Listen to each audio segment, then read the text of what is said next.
एक चिड़िया के दो प्रश्न। पहला, छिपकली का घर क्यों नहीं होता। दूसरा प्रश्न, छिपकली मनुष्य के घर में क्यों रहती है।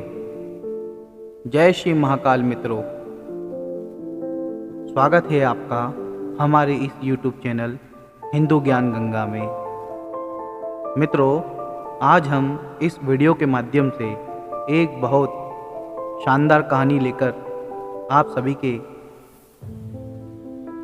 बीच में आए हैं। यह कहानी बहुत ही ज्ञानवर्धक और महत्वपूर्ण है। यदि आपने यह कहानी पूरी सुन ली तो आपको लगेगा कि आपने कई मुसीबतों से निजात पा लिया है। कई मुसीबतों का हल करने का आपके अंदर जज्बा आ गया है। इसलिए यह कहानी अंत तक जरूर सुनिएगा और यह वीडियो अंत तक जरूर देखिएगा। यदि आप हमारे चैनल पर नए हैं तो कृपया हमारे चैनल को सब्सक्राइब कर लें। चलिए दोस्तों, बिना समय गंवाए इस कहानी की शुरुआत करते हैं। बहुत पुरानी बात है। एक राजा एक बार जंगल में शिकार खेलने गया। उसी जंगल में एक बहुत सुंदर वृक्ष था। वह राजा उस वृक्ष की छांव में आराम करने बैठ गया। उसी वृक्ष की डाल पर एक छोटी सी चिड़िया बैठी थी। उस चिड़िया ने राजा को देखकर पूछा, हे राजन, हमारे दो प्रश्न हैं, क्या आप हमें उनका जवाब दे सकते हो। राजा ने कहा, हाँ चिड़िया, तुम अपने प्रश्न पूछो। हम कोशिश करेंगे कि हम तुम्हारे प्रश्नों का सही जवाब दे पाएं। चिड़िया ने राजा से अपने दो प्रश्न पूछे। पहला प्रश्न, छिपकली का घर क्यों नहीं होता। छिपकली मनुष्य के घर में क्यों रहती है। राजा ने मुस्कुराते हुए कहा, हे चिड़िया, अब तुम ध्यान से सुनो। बहुत समय पहले की बात है, जब सृष्टि बन रही थी तो सभी जीव जंतु अपने अपने हिसाब से अपना जीवन जीना शुरू कर रहे थे। मनुष्य बहुत बुद्धिमान था, अतः उसने अपना घर बसाकर, लीप पोत कर गाँव बसाए, नगर बसाए और वह रहने लगा। उसी तरह अन्य जानवरों ने भी अपने रहने का स्थान बना लिया। लेकिन छिपकली ऐसी है जिसने अपना घर नहीं बनाया, क्योंकि नर छिपकली आलसी होता है, कोई काम नहीं करता। बेचारी मादा छिपकली ही उसके लिए भोजन लेके आती है, कीड़े मकोड़े मारकर पकड़ के लेके आती है और उसे अपना पेट भरने के लिए देती है। नर छिपकली हमेशा जाड़ों में वहाँ एक चट्टान पर पड़ा धूप सेकता है। बरसात में वह चट्टान की किसी दीवार में घुस जाता है और जैसे ही गर्मी पड़ती है वह गर्मी में कहीं भी चट्टान के पास छांव देखकर पड़ जाता है। उसका उद्देश्य सिर्फ खाना, पीना और मौज करना होता है। हे चिड़िया, छिपकली अपने मर्द के निकम्मेपन से बहुत परेशान थी। उसे समझाने की कोशिश भी करती और नर को अपना घर बनाने के लिए उकसाती रहती। नर भी उसे बड़े बड़े आश्वासन देता और फिर सो जाता। अब छिपकली भी समझाते समझाते थक चुकी थी। अंत में उसे कुछ कहना ही नहीं उचित समझा और उसने सोचा कि अब इसको कहने से कोई फ़ायदा नहीं। एक दिन छिपकली भोजन की तलाश में घूमती हुई एक गांव के निकट पहुंची।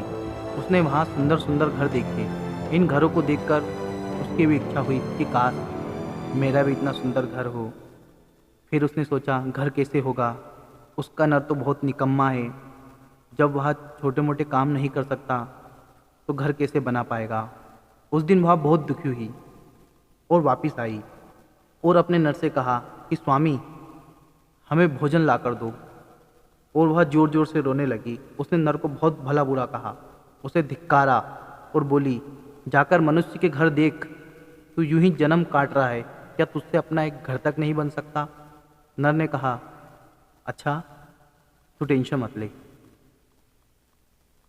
मैं तुझे बरसात के बाद शानदार घर बना कर दूंगा।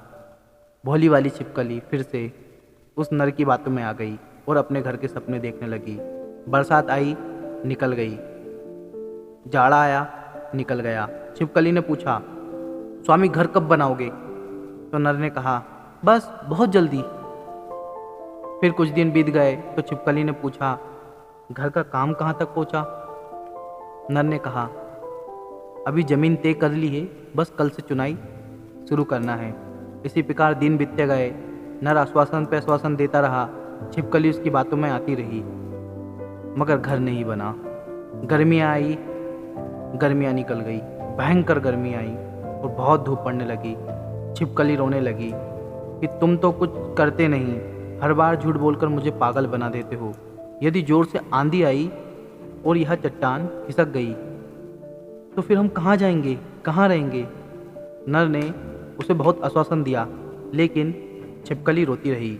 उसने कहा, अच्छा तुम आज आराम कर लो, मैं तुम्हारे लिए भोजन लाता हूँ और भोजन लाते समय मैं मनुष्य का घर भी देखाऊंगा और फिर हम अपना मिलकर घर बनाएंगे।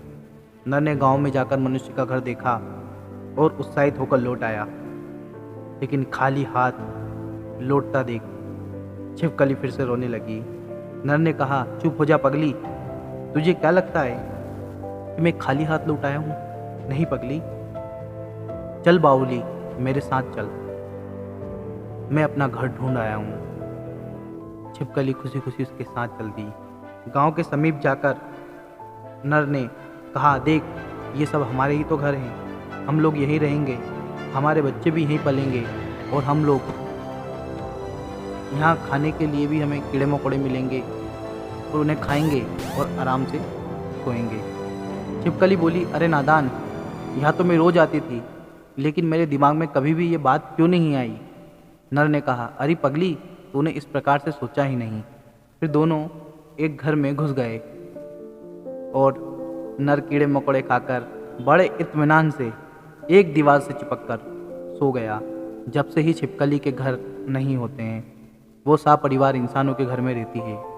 दोस्तों, इस कहानी से हमें यह शिक्षा मिलती है कि आलसी लोगों का कभी भी उत्थान नहीं हो सकता।